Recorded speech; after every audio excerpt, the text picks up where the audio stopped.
President Trump says he was right the first time about the protests in Charlottesville.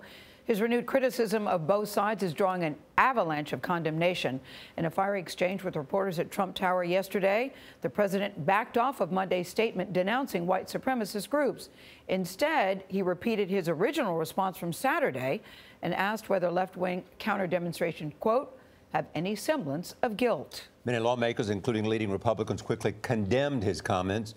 House Speaker Paul Ryan wrote on Twitter, "We must be clear, white supremacy is repulsive." Florida Senator Marco Rubio tweeted, "Mr. President, you can't allow white supremacists to share only part of the blame." And Arizona Senator John McCain wrote, "There is no moral equivalency between racists and Americans standing up to defy hate and bigotry.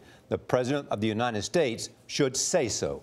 But David Duke, a former leader of the Ku Klux Klan, thanked the president for his, quote, honesty and courage to tell the truth about Charlottesville.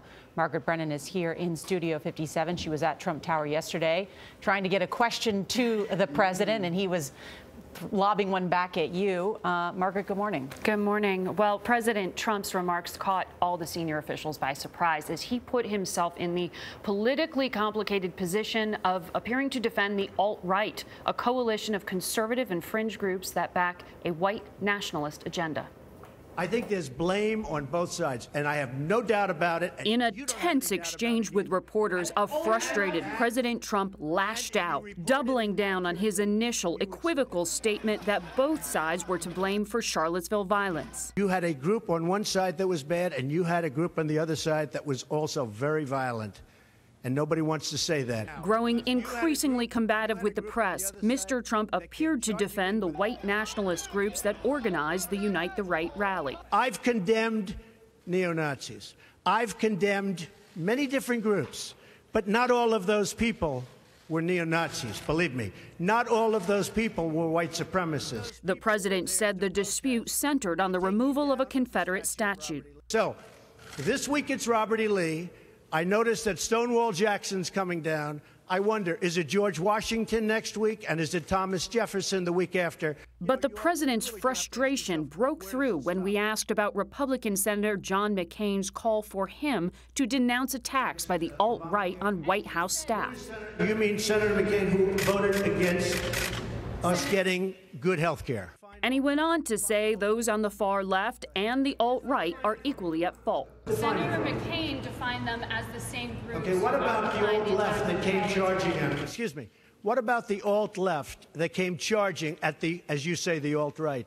Do they have any semblance of guilt? As the president spoke, his new chief of staff, John Kelly, the man charged with bringing command and control to the White House, stood to the side with his head down.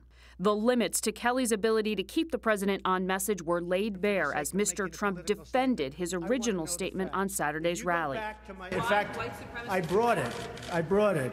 Which avoided condemning the white supremacist groups who invoked his name. The first statement was a fine statement, but you don't make statements that direct unless you know the fact. He condemned the driver who rammed his car into counter-protesters and killed 32-year-old Heather Heyer. You can call it terrorism. You can call it murder. You can call it whatever you want. The driver of the car is a murderer, and what he did was a horrible, horrible, inexcusable thing. The White House is asking allies to help defend Mr. Trump, and we've seen the talking points. They urge supporters to say the president is a voice for unity and calm, and to say that counter-protesters were equally as violent as the armed white nationalists. Margaret, this press conference or Q&A was completely unexpected, but I want to ask you about, as the president doubled down on this, saying that some of the white nationalists are very fine people, standing by his side were Gary Cohn, and Steve Mnuchin, his Treasury Secretary, who are both Jewish. Does his statement yesterday put pressure on some of these aides, perhaps, about their future inside the White House? Well, this is, as you say, people of great stature, reputation, with long careers, and you could see, particularly in Gary Cohn's face, as he kept looking out at us, at reporters, to see what our faces were doing, what our reaction was, that he had a sense of what was happening in that room, because you could feel how frustrated and how angry the president was. Everyone was really sort of taken aback by that. But what was also amazing was this quick turnaround. Right afterwards, the president got in the elevator, went up.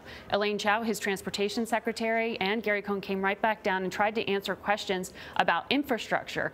This is what it was supposed to be about. They are people trying to get the president's legislative agenda through, and he took them totally off script and put them in this very odd position of having to answer questions about neo-Nazis. They're there to answer questions about roads and bridges. It was so difficult to watch. You know, he is supporting a group of people that were marching on Friday night saying Jews will not replace us in very loud tones, and then to come out and seem to support them in some manner was very, very upsetting to a lot of people watching that. Well, it's something that we're so used to a script being stuck to from presidents saying there's an ongoing investigation. I don't want to, influence the outcome. Look, we condemn violence on both sides.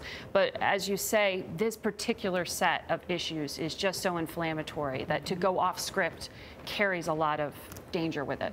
Thanks, Margaret. Thank you, Margaret.